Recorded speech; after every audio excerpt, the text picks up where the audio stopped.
Dear students, I am one of your teachers from Government Girls High School, Vilgam. Today I am again with you with your social science subject for class 9th. Presently we are reading its geography part.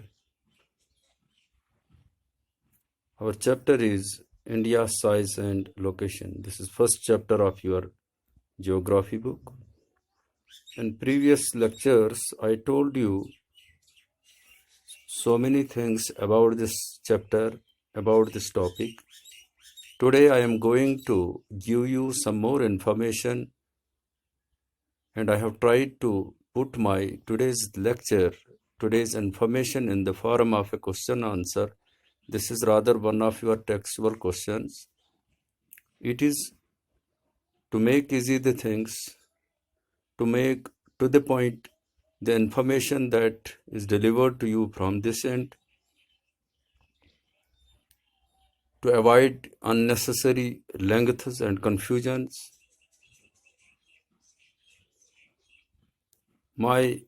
This lecture, this information is clearly written on the screen. You can read it easily.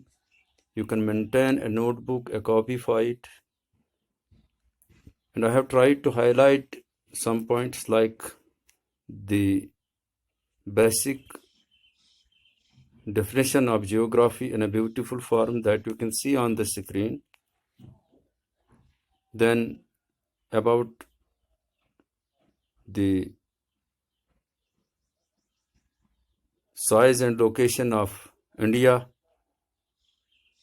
India is the 7th largest and the second most populous country in the world, and on globe where it is located, about latitudes, longitudes, directions, and all that's there for it.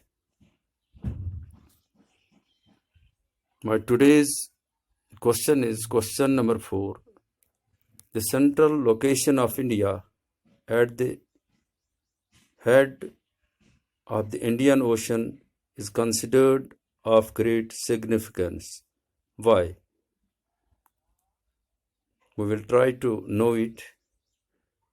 We have been asked that the central location of India at the head of the Indian Ocean, one of the oceans, Indian Ocean, is considered of great significance. Why is it considered? Why is it known as of great importance, great significance?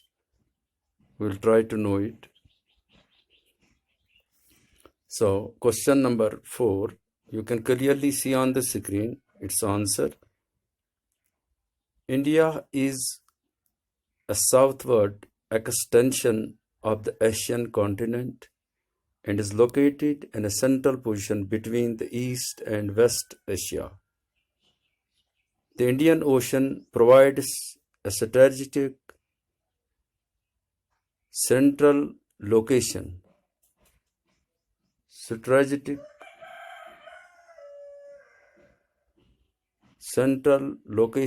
to India, as it connects the East Asian countries with the country of Europe in the West. The Deccan Peninsula also protrudes into the Indian Ocean, thus helping India establish a close contact with West Asia, Africa and Europe from the western coast, and with Southeast and East Asia from the eastern coast. There is no other country like India in the world which has a long coastline on the Indian Ocean, and thus justifying the naming of an ocean after it. So it is because that it's called Indian Ocean, and because of the location of India there at such a point, at such an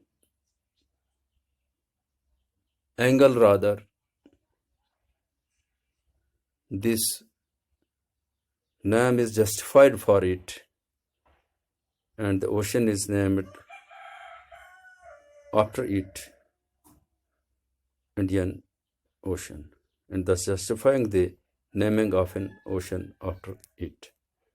This was why the central location of India at the head of the Indian Ocean is considered of great significance, great importance.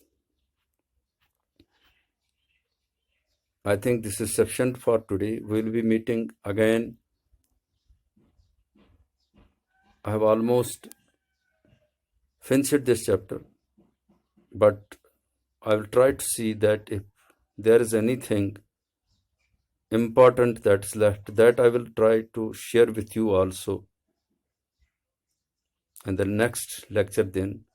If not, then we will go to start a new chapter from this book, because we have to complete our syllabus and we have to do things remaining within the boundaries, within the limits of our syllabus. I also want to remind you that you may be taking a great advantage of these lectures so as not to make our this work go waste, and also you will be taking care of your health of your relatives, health of your neighbors, health of your family members, and also try to build a spirit of helping each other, helping others, and helping yourselves. This is sufficient for today. I will be leaving you. We'll be meeting again, inshallah. Have a best time ahead. Thank you.